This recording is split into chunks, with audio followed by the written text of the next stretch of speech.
Hello, my friend. It's Gina. I'm here again to share quite a story with you. An account that's based on a true story, one that still remains ongoing. Welcome back to Lost Sister, a Discarded Woman, Episode 3. Content warning: this and future episodes contain sensitive topics and may cause distress to some listeners. Hearing disturbing actions of oppression, manipulation, and abuse can bring up painful memories, personal struggles, and trauma for many. Narrator's note: the names have been changed and places are purposefully arbitrary to protect the privacy of those involved. This podcast is our way of telling Catherine and Elizabeth's story so that others can be aware of potential future issues. In Episode 2, we learned that Darcy finally shared Elizabeth's whereabouts with Catherine. Thankful that she is safe and sound in the memory care unit of a local assisted living facility. Even though Elizabeth had been admitted 6 months earlier by order of an ER doctor who would not release Elizabeth back into the home environment. Add to that many other revelations, like Catherine became her sister's guardian, which means that the family can call and visit Elizabeth as often as they like, and that Walter is dead. And so we continue. Within the first days following guardian reappointment, Catherine began to triage the extensive list of consultations, appointments, meetings, and notifications. First stop was the dentist. Check. Second stop, the GP. Check. During the GP visit, Catherine asked about Elizabeth's state of dementia. It was decided that in order to get a better understanding of the dementia progression, a consult with a neurologist would be in order. So, appointment made, even though the first available opening would be a good 3 months out. Nevertheless, appointment made. Check and check. The hospital records of Elizabeth's ER visit would take a little time, but at least Catherine made that request, so we can check that box too. Among all the other to-dos on the list, the bank had to be relatively high. Catherine makes a stop at the main office with the new guardianship paperwork, to only be turned away with the comment, "We'll need to speak to our attorney." You already know by now that Catherine is determined, so she and Charles made a visit at one of the bank's branch locations, just in case. But no, same story. After several frustrating days of being told by the bank staff that they would have to wait to get legal guidance, a staff member finally told them straight out that they could not, or would not, give her anything, period. Which is ludicrous, folks. Catherine needs to establish herself as guardian of the bank account, as well as needing a firm understanding of this checking account and any other accounts, just in order to pay Elizabeth's bills. Okay, so the bank refuses access. But they did eventually give a statement that the only way they would supply the information that this new guardian requested would be under court order. The family now has to subpoena the bank to comply. Here we go. Another call to the family attorney to submit the necessary paperwork and then wait on the court. What a frickin' waste of time. Side note: it was discovered later that one of Darcy's attorneys was at one time the legal counsel for that bank. Take from that what you will. I have my own theory Bet you do too. Part of a guardian's as well as conservator's role is managing assets of the ward. Without access to Elizabeth's assets, well, who knows how long that'll take or what they could find out. You do what you have to do, right? It's like most of us. Just keep swimming, just keep swimming. Catherine established a joint guardianship account. It's called the representative payee for Elizabeth, where she had her own bank account. Then off to Social Security office to have Elizabeth's monthly check directed to the new account, and Catherine changed as her representative payee. Catherine would need to know how much money Elizabeth receives from Social Security.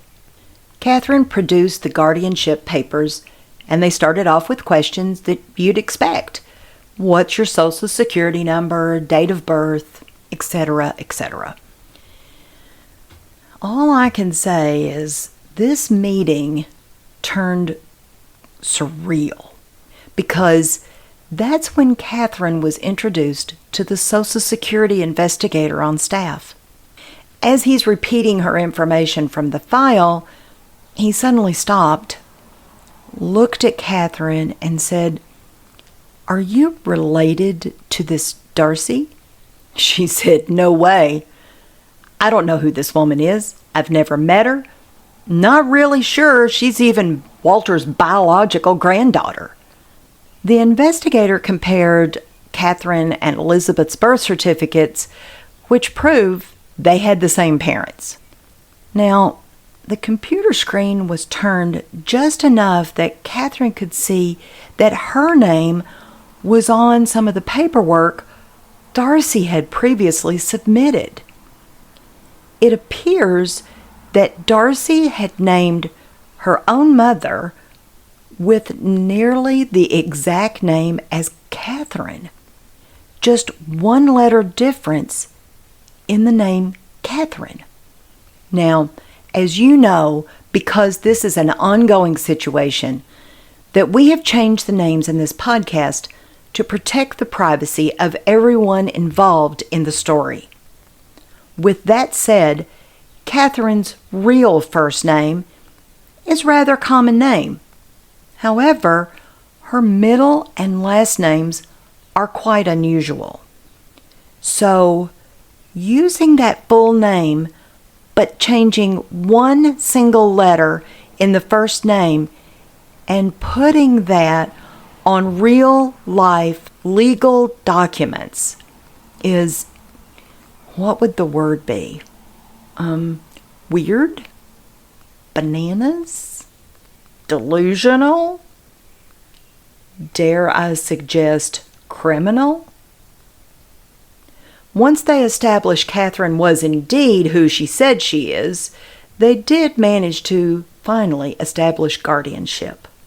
The investigator went to his supervisor, and together they pulled up all of Darcy's information.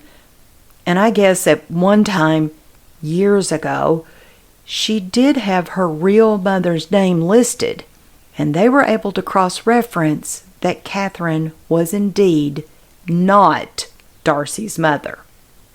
But they actually had Catherine sign a form stating that she was not Darcy's mother, which she gladly signed. And that, my friend, is when the investigator said that Darcy had been approved for Section 8 housing earlier that year, and then made the comment that definitely things were suspect. They also said that Elizabeth's Medicare deduction is over $500 a month. In case you don't know, the average is about $160 a month. With the Medicare deductible being so much, it indicates an annual income of over several $100,000 a year. It was suggested that Catherine go to the IRS to ask for them to investigate Elizabeth's income. Catherine was also told that the Social Security Administration would investigate Darcy, but they did caution that their investigations are running years behind. A simple process of changing the representative payee, which should have taken 15 or 20 minutes, ended up taking 3 hours.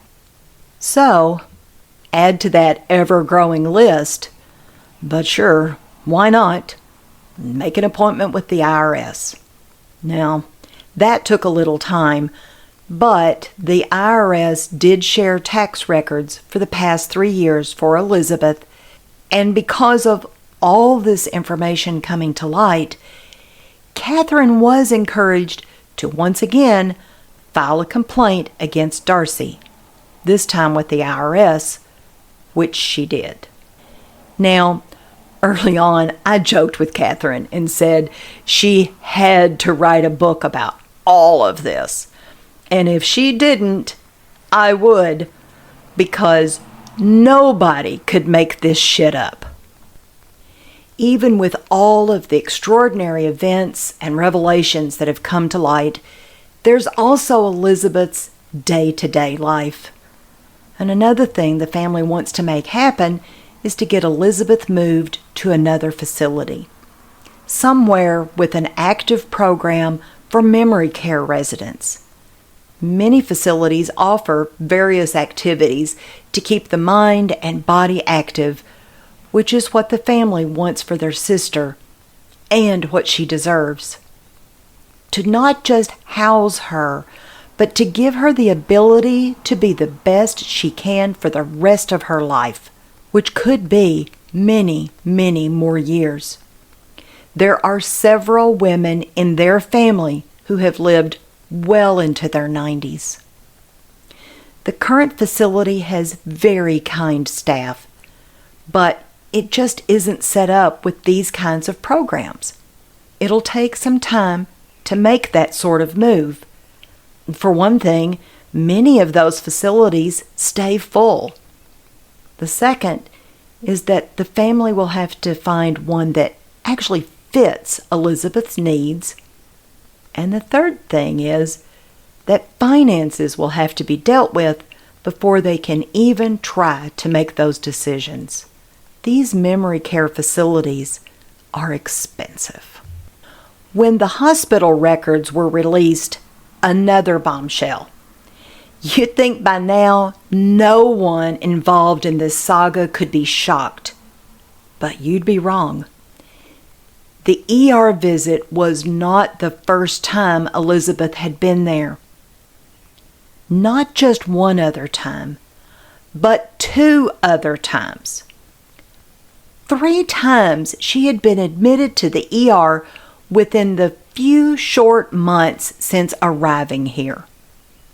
And why was she at the hospital? Dislocated shoulder. All 3 times. The 3rd time required surgery. Thankfully, the doctor on call would not release her to go back to the living situation she was in. And that's why she ended up in the assisted living facility. And not for nothing, but Elizabeth made a statement to the hospital staff, which was included in the records. Quote, "Walter was abusive, calling me stupid and other names. I was running, trying to get away from him, and fell." End quote. It was suspected that he had hold of her arm as it appeared wrenched, pulled out of its socket.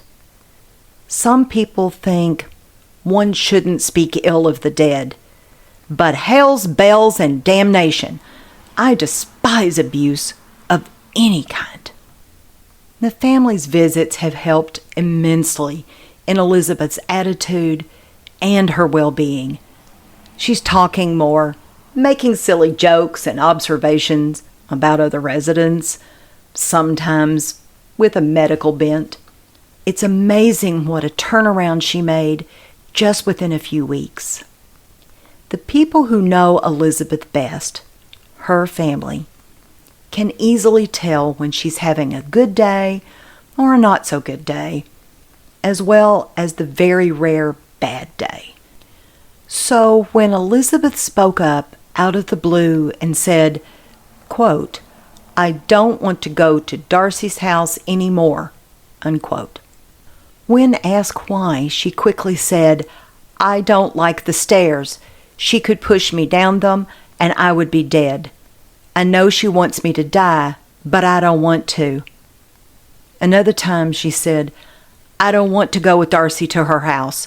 She wants me to get in the pool, but I won't because she wants me dead. I told her she already has my money and now she just wants me dead." The family listened and believed her. I do too. She repeats those fears every time Darcy comes around. Thankfully, that isn't often. Elizabeth is afraid of Darcy. So much so that she now thinks every dark-haired woman is Darcy. I'd just like to share what I felt like was one of the most touching parts of this story was that when Catherine made a memory book for Elizabeth. It had photos of their parents, the brothers and sisters, their grandparents, nieces, nephews, aunts, uncles, the entire family. Pictures of their childhood home and from the school and around the farm. When they sat together and Elizabeth saw the book for the first time, well, there were no dry eyes. She immediately started naming names for everyone in the book. She told Catherine and Charles that she wanted to visit the school and the little town that it's in. Catherine also brought one of their mother's quilts. Elizabeth had given Catherine all of her quilts many years ago because she feared what Walter would do to them. He was notorious for destroying things that she cared about. Seeing the quilt brought back so many beautiful memories for both of them. Elizabeth could pick out what piece of fabric came from what dress or shirt that they had outgrown and then recycled into these incredible works of art. Their mother was a fine seamstress and took great pride in her quilting abilities. About the middle of July, Catherine received a phone call from a detective in the sheriff's office. They had just been given an assignment to make inquiries surrounding Elizabeth. The assistant county attorney, who is assigned to family court, brought attention to several disturbing issues concerning Elizabeth. Catherine and the detective had a couple of long conversations that week with plans to meet very soon. However, even though the detective had already discovered several key issues that were disturbing, that meeting would have to wait. You see, 28 days after Catherine was named guardian, another hearing had been set by Darcy's attorneys in order for her to challenge the loss of guardianship of Elizabeth. Catherine told me, "We didn't learn of the challenge of the guardianship until the end of July, and our attorney was told that no ruling would be made, that the judge would just look at the information. That was the one time I didn't travel in because they said it was just a discovery hearing." However, the judge did a 180 turn when Darcy claimed she had never received any notification of the previous hearing.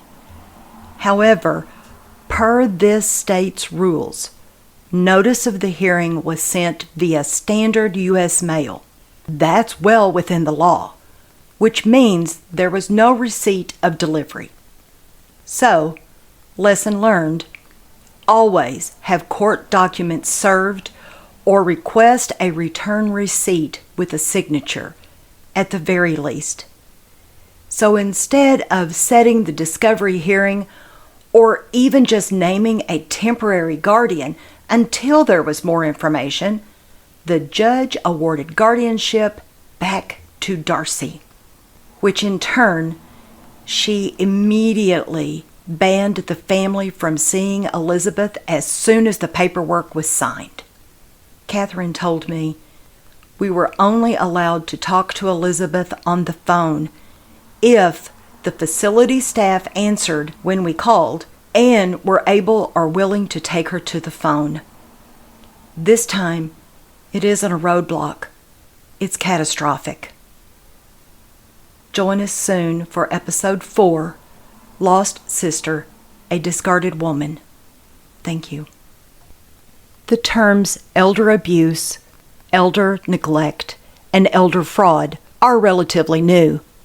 In general, elder abuse is a term referring to any knowing, intentional, or neglectful act by a caregiver or any other person that causes harm or a serious risk of harm to a vulnerable person. Legislators in all 50 states have passed some form of elder abuse prevention laws. A good place to start for more information is the website justice.gov/elderjustice. And if you suspect elder abuse, there is help. The National Elder Fraud Hotline is 1-833-FRAUD-11. That's 833-372-8311. Thank you so much for listening. I hope you continue following as Elizabeth's family struggle to help her in Lost Sister, a Discarded Woman, Episode 4. If you enjoyed this episode, please share with your family and friends. Our hope is to share Elizabeth and Catherine's story so that it might help others to avoid the same happening to them or someone they love. Thank you.